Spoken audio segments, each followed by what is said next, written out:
Muitos jogadores são craques. Alguns até se tornam ídolos, mas pouquíssimos viram lenda. Hoje vou conversar com o maior mito da história da Caldense, um dos zagueiros mais temidos de todos os tempos. Simplesmente uma lenda viva. Ninguém mais, ninguém menos do que ele, Buzuca.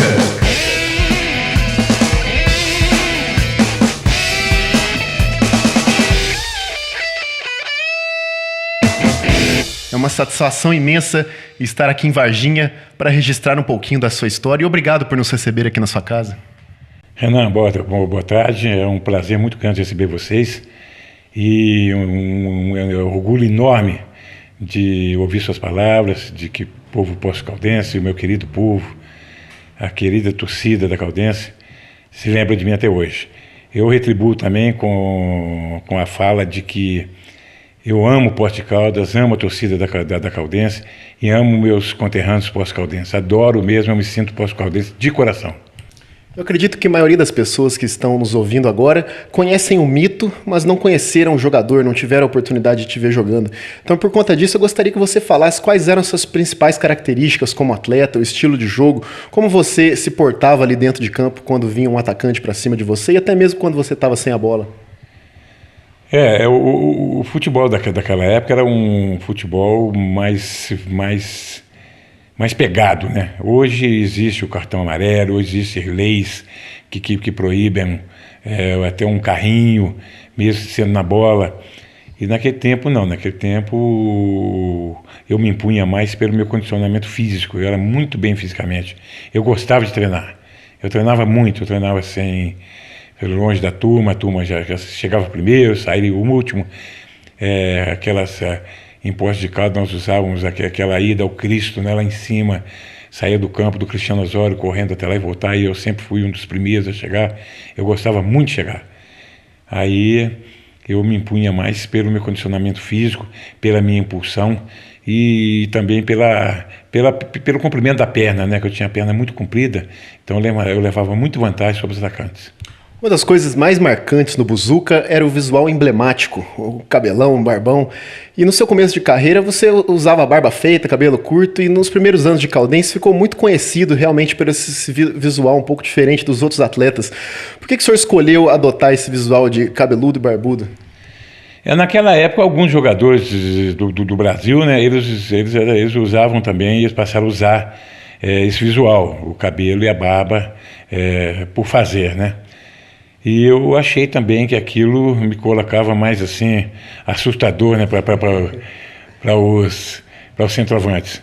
E realmente foi uma marca que ficou dentro do futebol mineiro, o cabelo e a barba grande e a fama de mal, né, de pegador, de pegar, bater muito nos adversários.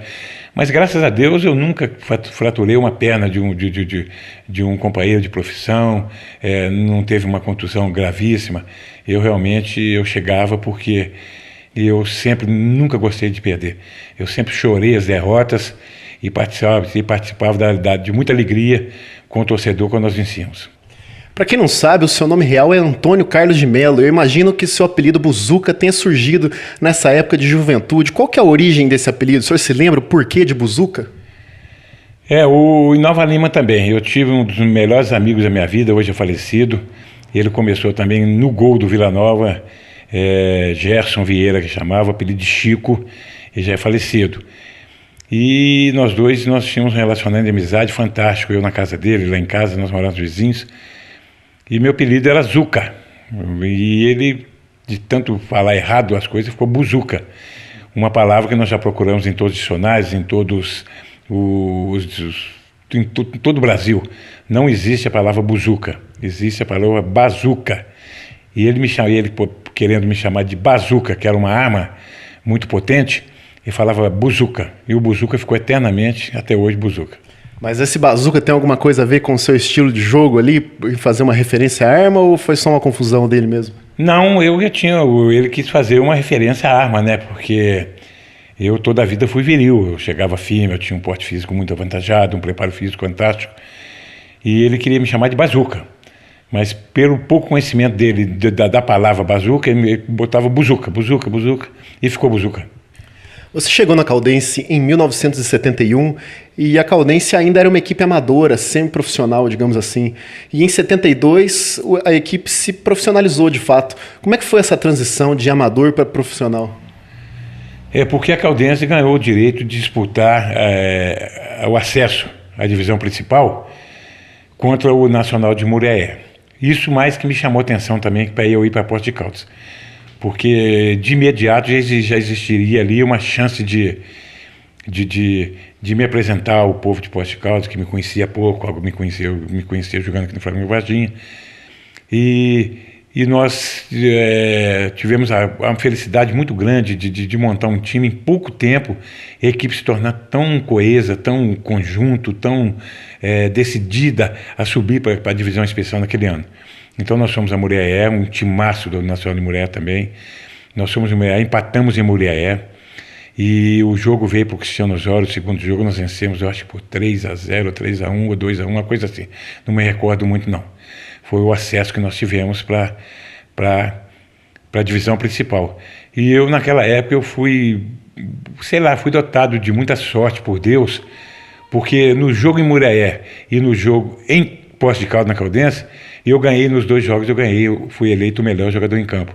Então, nos dois primeiros jogos, eu já caí na graça do torcedor da Caldense, eu já caí na graça do povo de Poços de Caldas, dos amigos do grupo que jogava comigo, porque eles aprenderam em dois jogos a saber qual a minha reação dentro de campo, que era uma reação de luta, de batalha, de respeito aos meus amigos, ao treinador, ao povo de Poços de Caldas.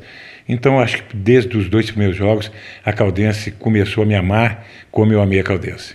Então, mas na prática, como é que foi essa transição? Por que a Caldense decidiu se tornar uma equipe profissional? Foi por necessidade de estar jogando a divisão especial e isso trouxe a responsabilidade de se profissionalizar? A Caldense, por ela ser ali muito quase divisa com São Paulo, ela ia muito para São Paulo, para o povo de Poços de Caldas, ia muito para São Paulo ver jogos. Então, a Caldense, naquela época, fez uma diretoria muito boa, muito potente, financeiramente muito capaz, e já tinha que a sede social, tinha o próprio estádio ali, o Cristiano Osório, e ela sentiu-se na necessidade de fazer um time profissional. Pelo relacionamento que o pessoal da própria Caldense, o Geraldo Martins, o Sebastião Navarro, o contato que eles tinham com aquele povo ali daquela cidade circunvizinhas de São Paulo, que era Campinas, que era Mogi-mirim, Mogi Guaçu, todas aquelas equipes, todas aquelas cidades já mantinham as suas equipes profissionais ou semi-profissionais. Então a Caldense sentiu a necessidade de fazer no sul de Minas o que fez Varginha, que fez uma equipe profissional. Então a Caldense também, ela espelhou-se muito no Flamengo Varginha. Então ela fez a equipe profissional e, por sinal, a melhor equipe que está até hoje no sul de Minas, sem dúvida nenhuma, é a Caldense.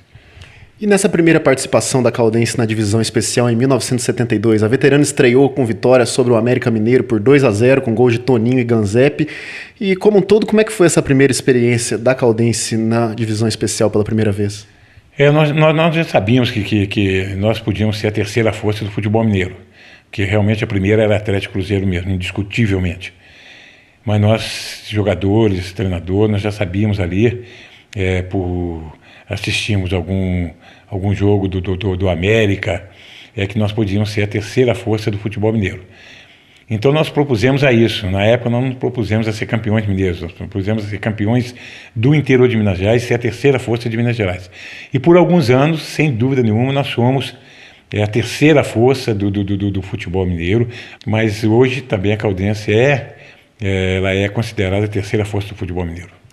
A gente comentou um pouquinho de como foi esse campeonato de 72, agora eu gostaria de fazer uma retrospectiva de toda a sua passagem na Caldense, comentando um pouquinho detalhadamente cada ano. Então eu gostaria de começar por 1974, que foi um ano especial para a veterana, no qual ela foi campeã do interior pela primeira vez, e eu acredito que tenha marcado muito a carreira de todos os jogadores que estavam no clube naquela época. O que o senhor poderia destacar desse ano de 74? 74 começou realmente a melhor equipe que a Caldense podia ter montado. 74 foi um ano espetacular para a Caldense. Então nós encarávamos Atlético, nós encarávamos Cruzeiro, de igual para igual, e de folga nós fomos campeões mineiros do interior, a terceira força de Minas Gerais, muito contra a imprensa da capital, que não aceitava de jeito nenhum que nós éramos considerados a terceira força, que o América era uma força também muito boa, mas porque era da capital. Então, eu acho que 74 foi um ano de glória para a Caldense, e daí para frente, até 78, a Caldense manteve um nível de regularidade muito bom, conquistando novamente, depois 76 ou 77, novamente o título de campeão do interior, a terceira força. De fato, a Caldense foi soberana nessa década de 70, conquistou esse título do interior em 74, 75, 76 e 77. Foram 4 anos de hegemonia da veterana, e esse período ficou muito marcado pelos grandes craques que vestiram a camisa alviverde e também pelos treinadores Juquita e Carlos Alberto Silva, que assinaram seu nome na história do clube. O que o senhor poderia destacar desse grupo de jogadores individualmente? Gostaria que você falasse um pouquinho de cada um desses atletas que marcaram a época e também dos treinadores. Nós começou por um grande goleiro, né, o Gilberto Voador. Nós começamos ali, quando o Gilberto chegou, nós já tínhamos o Tonho, nós já tínhamos alguns jogadores que passaram por ali, na posição de goleiro, mas o Gilberto realmente, quando chegou, ele surpreendeu todo mundo que jogava na Três Corações e foi para a Caldense. Então, realmente, foi um começo bom ali atrás, dois bons goleiros, que é o Tonho e o Gilberto. A defesa muito boa, nós tínhamos até atletas para suprir a falta de um titular que não jogasse, como uma promessa muito grande que teve em Poços de Caldas, filho da própria cidade, que é o Militão, lateral direito, que era o Camilo, zagueiro central. Então, o Edinho, lateral esquerdo, o próprio João Preto, que é da cidade, o lateral esquerdo, jogou também conosco muitos anos ali. Então, a Caldense trouxe o Ailton Lira, trouxe o Augusto, trouxe o Cafuringa, um grande centroavante, goleador nato, um espetáculo de jogador. O Ganzep já era da região mesmo ali, um bom jogador, um bom ponto esquerda. Depois veio o Márcio também, zagueiro, um ponto esquerda muito bom também, muito rápido, muito veloz. Então a Caldense fez um grupo ali espetacular, um grupo de respeito. E o que marcou muito foi aquela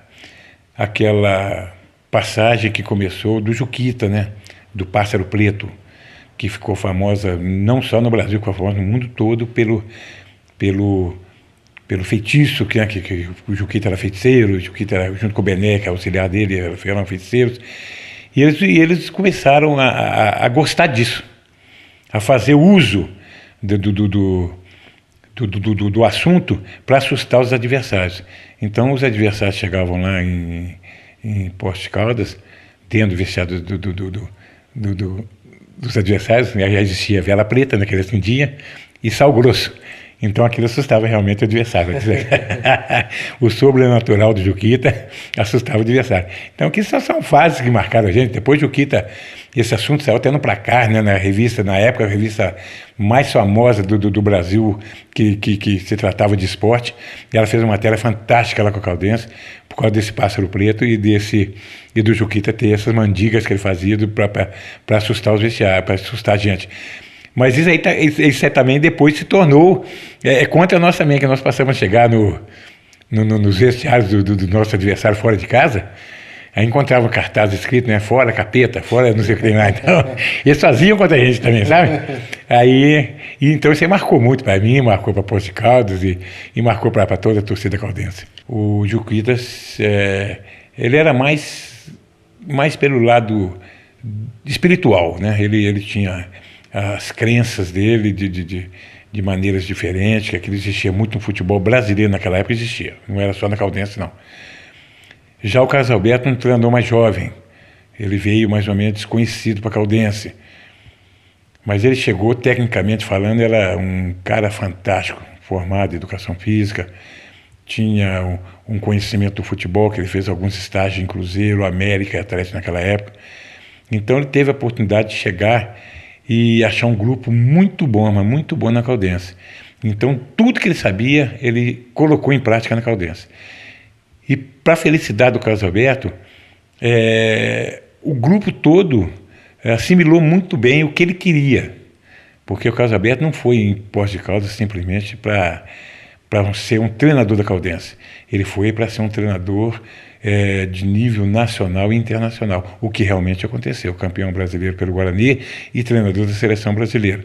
E depois nós tivemos também, antes do caso Alberto, também nós tivemos o Orlando Fantoni, que não podemos esquecer, que o Orlando Fantoni, o tio Orlando, foi um cara sensacional, um cara que abrilhantou muito a passagem dele que teve ali com a gente, porque eu nunca vi um treinador tão amigo da imprensa, tão amigo dos jogadores, tão amigo da torcida. Então, todas 15 em 15 dias mais ou menos, ele levava alguns jogadores e a imprensa para se unirem lá no recanto do japonês ali, onde botaram fogo agora há pouco tempo que eu vi na televisão ali. E ali ele fazia um almoço, era típico de macarronada de massa. Era só a massa que fazia. Então, aquilo para que era? Um dia nós perguntamos para ele, Orlando, por que esse almoço? Não, eu quero unir vocês à imprensa, porque a imprensa faz o futebol e destrói o futebol. Então nós vamos trazer a imprensa, ver como nós vamos ser aqui dentro de coisa. E realmente a imprensa de Poços de Caldas, nesses amigos que já falei, amigos eternos, adoro, né? Desculpe, adoro aqueles amigos, eu fico até emocionado em falar, mas são pessoas fantásticas, pessoas que até hoje eu tenho conhecimento, que eles dão todo o apoio moral, todo o apoio profissional, todo o apoio técnico à equipe da Caldense. Então, toda a imprensa de Poços de Caldas, escrita, falada, televisada, merece respeito, merece consideração, não só por minha pessoa, mas por todos os Poços Caldenses, pela diretoria da Caldense e pelos jogadores da Caldense.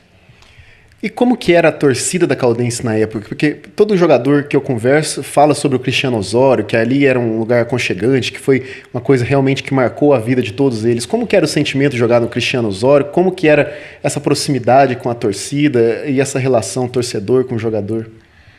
Cristiano Osório, vou te falar uma coisa, era sensacional. Aquilo você sair daquele vestiário ali já de cara com a torcida ali, você ia bater o lateral, estava um metro da torcida, você bateu uma falta no metro da torcida, você conhecia todo mundo que estava na torcida ali, te gritando, falando seu nome, você olhava e já conhecia.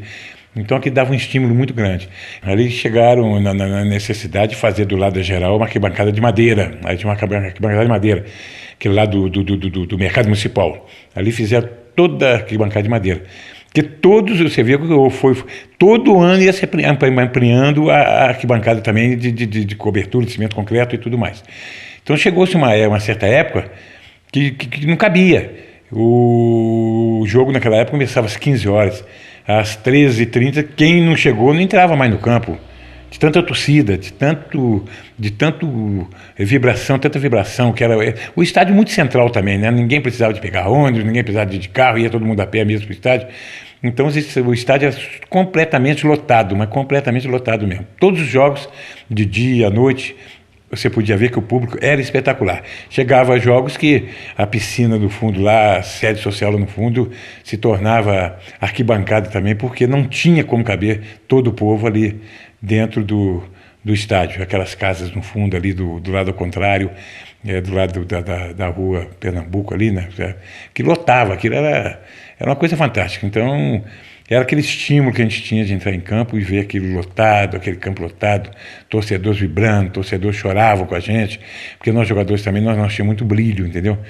Quando o jogo era ruim, a gente sentia também, na pele também, como o torcedor sentia. O que faltou na sua carreira para você ter oportunidade num time de maior expressão e alçar voos mais altos? Eu tive alguma pequena chance, né? Mas, por exemplo, a melhor fase que eu tive na minha vida foi realmente na Caldense.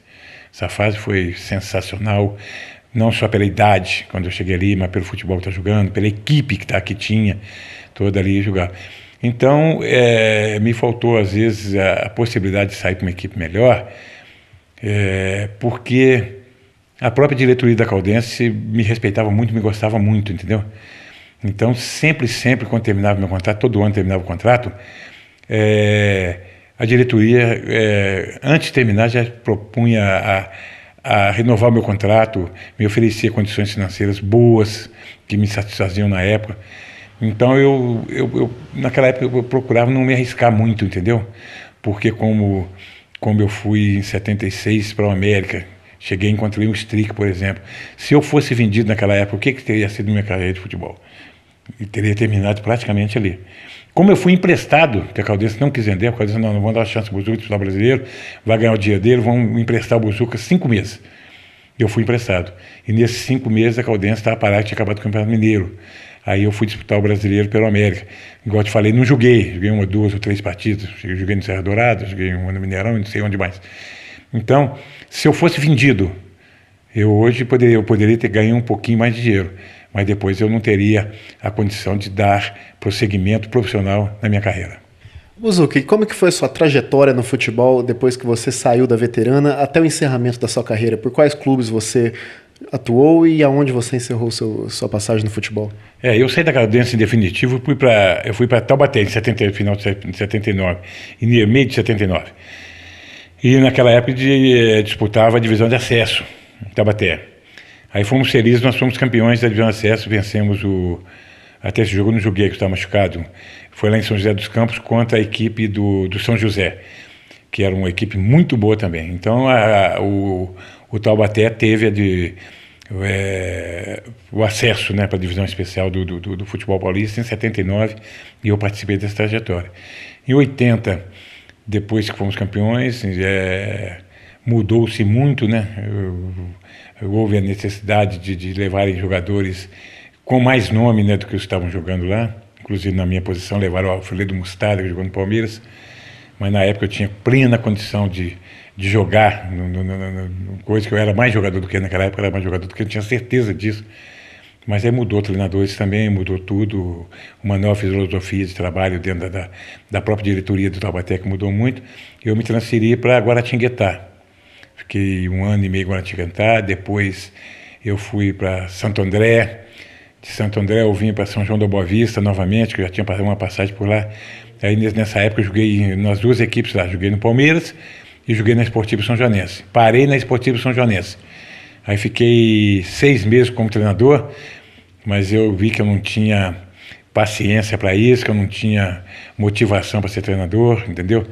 Porque justamente pelo o meu jeito de ser dentro de campo, eu queria transformar pessoas que jogavam naquela mesma posição que eu jogava, no meu jeito que jogava também, e aquilo não ia dando certo. Aí parei normalmente, vim para Varginha, e eu trabalhei na prefeitura alguns anos, aposentei, estou aposentado. Hoje eu trabalho aqui no Centro Social Urbano, que é pertinho de casa. São as quadras, tem 2 quadras lá, cobertas, sem cobertura, mas iluminadas. Então ela foi cedida à Associação Vargiense de Esporte, a AVE, e eu fui contratado há 7 anos para tomar conta daquele local para eles. Então nós temos 400 a 450 atletas, meninos, sem fim lucrativo. E de segunda a sexta nós temos treinamento das 6h30 até as 9h30. Então minha vida se resumiu a isso. Eu ainda mexo com esporte, mas infelizmente não tenho uma equipe profissional aqui em Varginha que me dê orgulho para que eu vá ao campo assistir futebol. Poços de Caldas é um pouquinho longe para mim, pelas minhas viagens, pela perna, cirurgias que eu fiz. Então eu fico mesmo pela televisão aqui e pelos resultados, torcendo pela Caldense.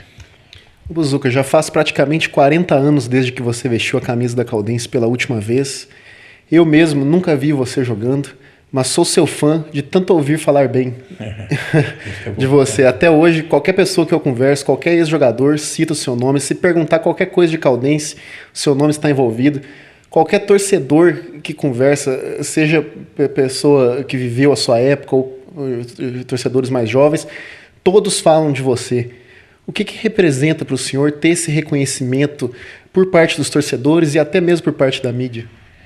Isso representa tudo. Então eu sou respeitado porque eu respeitei também, respeito.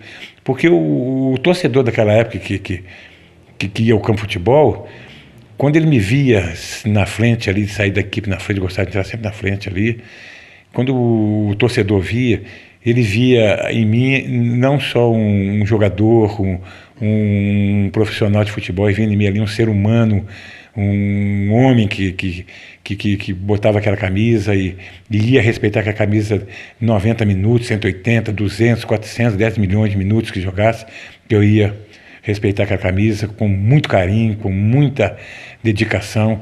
Então o torcedor, ele me deu o prazer, né, de gostar deles, porque eles também gostaram de mim. Quando a gente conversa com o senhor, percebe-se claramente todo o amor que você tem pela instituição Associação Atlética Caldense, que realmente foi uma coisa que marcou muito a sua vida e que nitidamente mexe com os seus sentimentos. Então, baseado nisso, eu gostaria de te perguntar, o que a Caldense significa para você? Tudo. Caldense significa muito para mim. Caldense é uma instituição que os seus funcionários da minha época, de hoje, merecem muito meu respeito, que a diretoria do passado e a diretoria de hoje merecem muito meu respeito, que o povo de Poços de Caldas merece muito meu respeito e que a torcida da Caldense merece um abraço apertado meu, porque realmente eu fui muito recebido por eles, até hoje, se eu for lá, eu sou muito recebido. Então, a Caldense representa a minha vida, a Caldense representa algumas gotas de sangue que estão dentro do meu coração. E aproveitar a oportunidade de mandar, eu não conheço quase nenhum deles, dos jogadores da Caldense, mas mandar os fluidos de muita honra, de muita briga, de muito respeito à camisa, que eu sei que vocês têm, porque eu tenho assistido alguns jogos de vocês aqui, eu acompanho pela televisão, então eu gostaria de mandar, mesmo vocês sendo desconhecidos meus, mas que vocês vestem hoje um manto que eu já vesti e vamos respeitar esse manto com muito carinho. Muito obrigado. Então é isso, pessoal. Eu conversei com o mito, a lenda Buzuca. Gostaria de pedir a todos que compartilhem esse vídeo para que mais pessoas possam conhecer aqueles que entregaram suas vidas em prol da Caldense. Tá aí, essa foi mais uma entrevista e eu vejo vocês na próxima. Um abração, galera. Obrigado, Buzuca. Muito obrigado a você, felicidades e apareçam sempre.